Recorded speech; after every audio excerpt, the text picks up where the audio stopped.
kasih. Assalamualaikum warahmatullahi wabarakatuh. Bapak dan Ibu sekalian, saya coba membahas tentang mentalitas kepemimpinan perempuan pengusaha. Jadi perempuan pengusaha apa pengusaha perempuan? Iya. Iya. Kalau saya mau bahasnya perempuan pengusaha, ya. Tapi seringkali kita dengar pengusaha perempuan. Jadi, iya.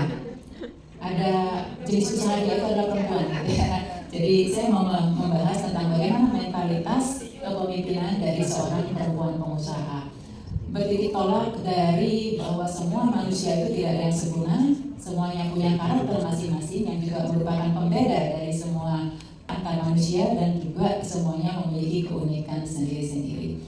Demikian pula dengan bidang masing-masing. Tidak ada satu orang yang bisa atau memiliki kapasitas dia bisa semua di segala bidang. Tetapi tentu ada bidang-bidang tertentu yang memang pas dan dia kuasai. Perempuan pengusaha, tentu Yuda di sini terutama di Alisa Fahijah karena kita praktisi bisnis gitu ya. Kita mengetahui bagaimana kondisinya di lapangan, terutama ketika kita berhadapan dengan bagaimana dengan para pekerja, bagaimana dengan mitra, bagaimana dengan konsumen, dengan relasi kita bahkan dengan jenis yang sesama pengusaha. Banyak hal yang kita temui di lapangan dan ini tentunya akan membentuk mentalitas kita. Nah, mentalitas kita ini ya semua, tidak hanya untuk pengusaha. Mentalitas kita ini juga terbentuk dari bagaimana yang telah kita lalui. Artinya jam terbang juga menentukan mentalitas dari seseorang. Apakah dia bisa tangguh, apakah dia menjadi cengeng, mudah menyerah, atau dia menjadi seseorang yang sangat tegar gitu. Jadi hal-hal yang positif seperti ini sangat dibutuhkan dari seorang pengusaha, punya mentalitas yang pantang menyerah, yang tangguh, yang tidak mudah jatuh mentalnya down hanya karena kritikan atau barangkali usahanya kalah oleh kompetitor. Nah, dalam hal ini seringkali di perjalanan kita itu kita ketemu bahwa kita jatuh bangun untuk membangun usaha sampai akhirnya kita benar-benar bisa stabil usahanya kita. Di sini kita melihat bahwa bagaimana mentalnya terlatih ketika jatuh tidak nangis dan tidak menyerah atau berhenti. Tetapi bagaimana ketika jatuh dia bangkit, memulai lagi, jatuh, bangkit lagi, memulai lagi, sehingga jumlah jatuh itu lebih sedikit dari jumlah bangkitnya. Nah, di situ salah satu mental dari pengusaha. Kemudian hal lain adalah ketika kita bersikap sebagai pemimpin, tidak hanya bagi diri sendiri, bagi keluarga, bagi organisasi, dan di perusahaan.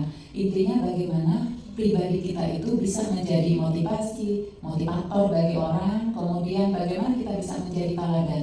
Artinya kita bagaimana mewarnai orang atau mengajak orang itu tanpa dia merasa diperintah, tetapi dia melakukan karena dia termotivasi sendiri bahwa itu adalah hal yang harus saya lakukan.